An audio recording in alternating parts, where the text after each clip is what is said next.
We are Georgia and David. We quit our jobs to travel full-time around Mexico with our 14-year-old Sheltie Poo Meep. Our goal is to take a picture with her in front of 100 Pueblo signs.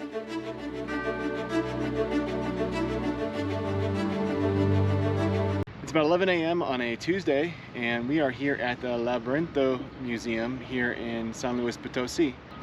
We took an Uber here. It was about 6 kilometers away from our Airbnb, so it was a little too far to walk. I did read online that it opens at 11 a.m. Hopefully that is correct. And this museum sits on the edge of Tangamanga Park, which, from my understanding, is the second largest park in Mexico after Chapultepec Park in Mexico City. So we're gonna go see if the museum is open and hopefully get some tickets.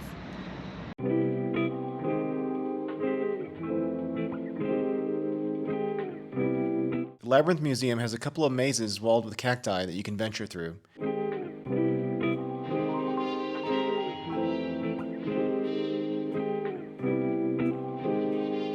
There were also lots of interactive stations. The ones that were working were fun. Here, George is about to win a game against a robot.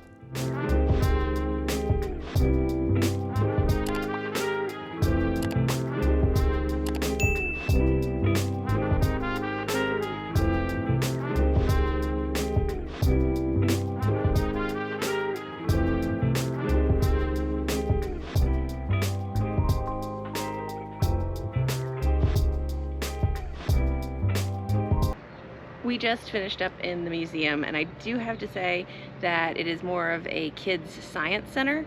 So if you have kids that are like under 10, then it's probably a great place to spend some time. But for us, we kind of walked through it pretty quickly, and now we are moving on to the Japanese garden, which is in the center of Tangamanga Park. And to get to the center, it's like a 1.7 kilometer walk, so that just tells you how big the park is. Huge. So we're gonna get going. So one interesting thing to know about this park is that it is completely surrounded by a fence that has barbed wire at the top. So we walked for a while to get to a gate, and then the gate was closed, but there was a guy behind it, and he's like, "Do you want to enter the park?" And I was like, yes, we do. Sí, por favor. So now we are in the park, but that's just something to know, is that you can't just enter it from any side. You actually have to go to one of the, approved gates. So we're on our way to the Japanese garden, and you can see there's a lot of work actually being done to this park. And the park is pretty dead actually, aside from the construction workers and a couple people driving through. Haven't seen many people in here. And I think we're passing the zoo. Yeah, it appears that what they were working on was the entrance to the zoo, because I don't think that those are wild native llamas in their natural habitat. Maybe it is. Who knows? I mean, Peru has them. It appears that there's a castle.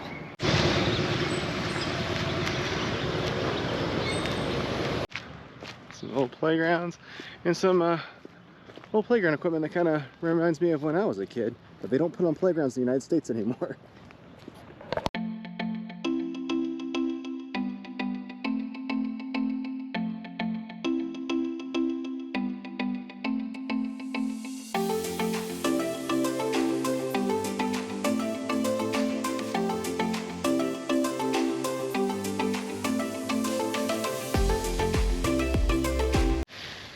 So we made it to the Japanese garden. Doesn't really look like a Japanese garden to me. It's a bit underwhelming, though we have been to Japanese gardens in Japan, so maybe our standards were way too high. But maybe skip this. I think you could probably skip the park in general, unless you're just super into walking around or biking around a park and that's your thing. It is large, and there are a bunch of sections, but they're all gated off, and so you have to find the entrance to everything because it's very compartmentalized. It's kind of a strange layout. Yeah, and the thing behind us is probably the most Japanesey thing here. Yeah. On the way to the Japanese gardens, we saw these animal sculpted plants that they didn't quite turn out. They look a little mangy. Yeah, this elephant in particular.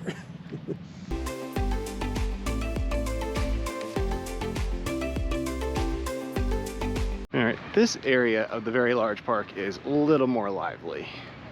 Kids play areas and stuff.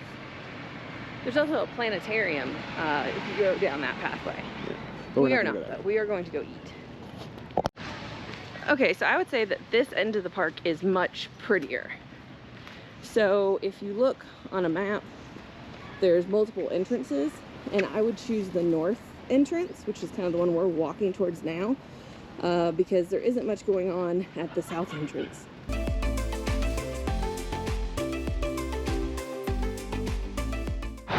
And so this is the north entrance to the park. We had a quick pick in front of the park sign and then headed to Argentino Steakhouse, which was in a nearby mall. We were so hungry that yet again we forgot to take any pictures or video of the food, which was excellent. We are in La Parroquia Potosina, which is a very popular restaurant here in the center of San Luis Potosí, and it is kind of a cute little diner style. We have the very large watermelon juice, and our orders should be coming shortly. Last time we were here, I got the arranchera and David got the ribeye. This time David has got the club sandwich and I'm waiting on my enchiladas potosinas. The enchiladas have arrived. After lunch we checked out Museo del Ferrocarril, or Train Museum in English. It was only 80 pesos or $4 for both of us. Inside there were some paintings, most of which didn't have anything to do with trains.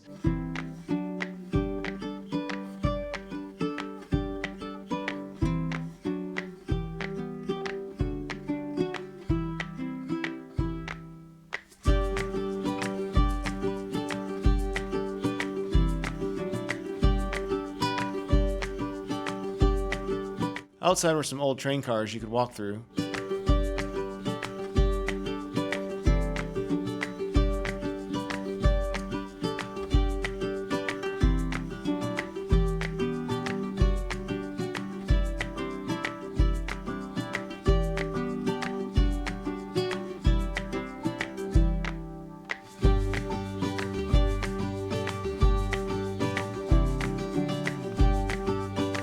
Probably the coolest parts of the museum were the huge rooms dedicated to the model trains.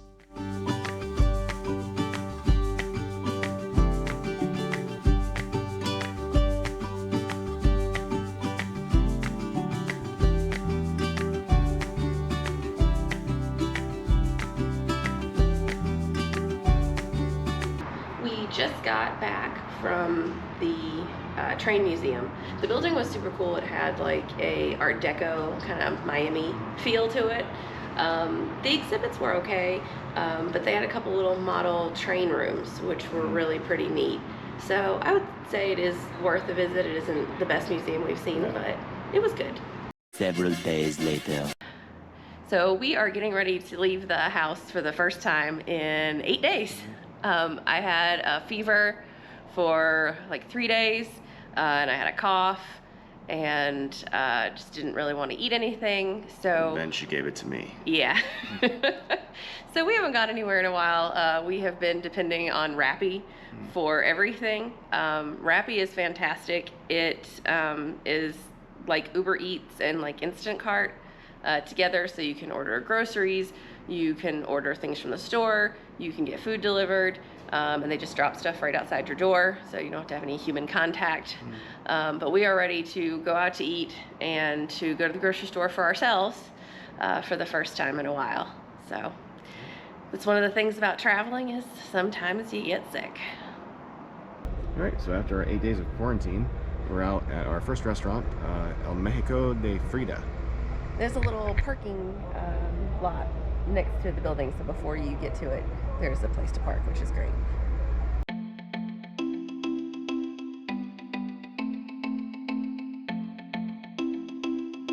Our food has arrived. David got the steak torta, which is a steak sandwich. I got the cochinis of Seville tostadas, and the tostadas are made out of plantain.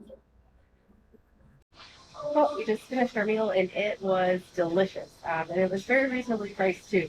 So I highly recommend coming out here, even if it means that you have to take a cab from Centro. For sure. This morning we're checking out another museum here in San Luis Potosí. It's the Museo de Frederico Soto.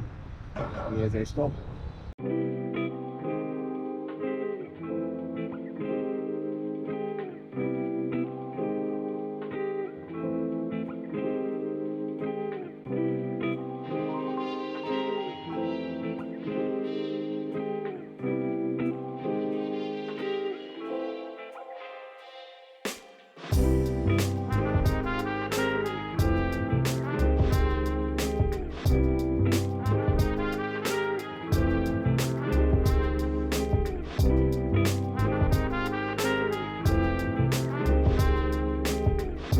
Most of these sculptures reminded me of 16-bit game characters from back in the day, which I found quite interesting. We also enjoyed grabbing a couple of corny pictures with them.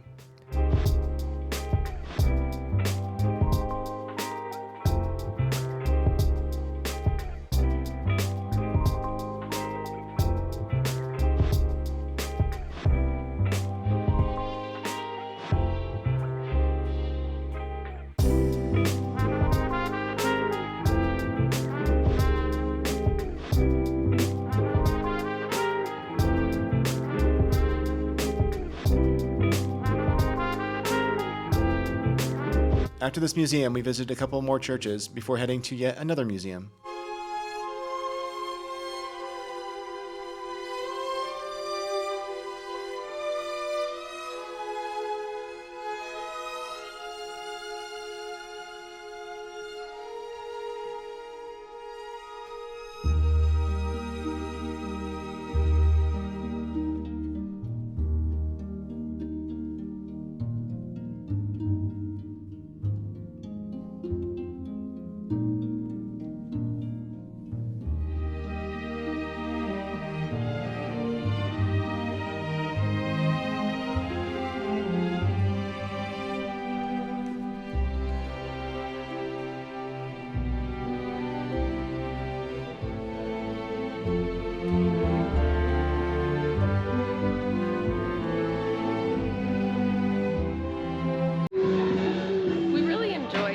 Frederico Silva Museum. The sculptures were really impressive. They were huge. And then upstairs they had a different exposition by another artist. And it was like a lot of colorful geographic type statues. So very cool.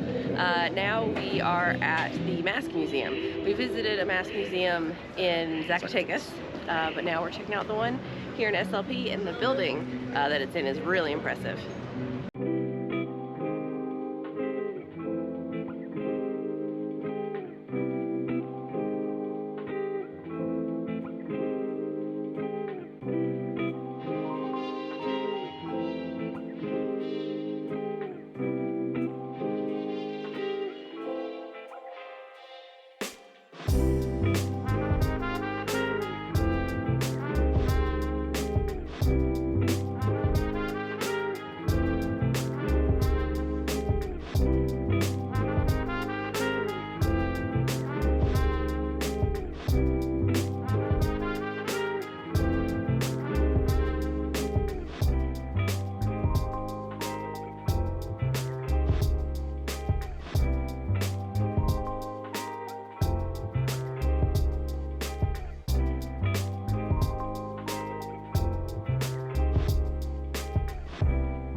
So we're finishing up here at the Mask Museum. If you have been to the Mask Museum in Zacatecas, it has a lot more masks than this place, but this museum has masks on actual mannequins to show you how they would actually be worn, and I think the placards have a lot more information than the one in Zacatecas did. Yeah, so you can see the full costume they would have worn, and then the little plaque explains like what state it was and what kind of ceremony it was, so you get a lot more information, so I think they're both worth visiting.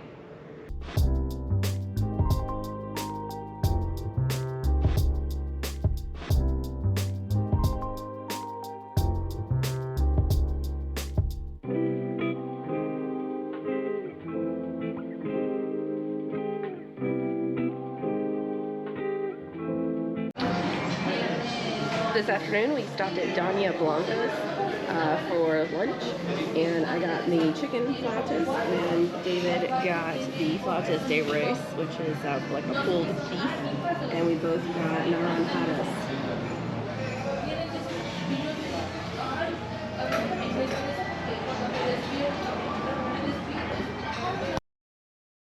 For our last meal in SLP, we went to Cielo Tinto. It was fancy and delicious. This lady just came around with a cart and she custom made salsas for us. So this one has a jamaica, and then this one is just their traditional salsa, and they're both excellent.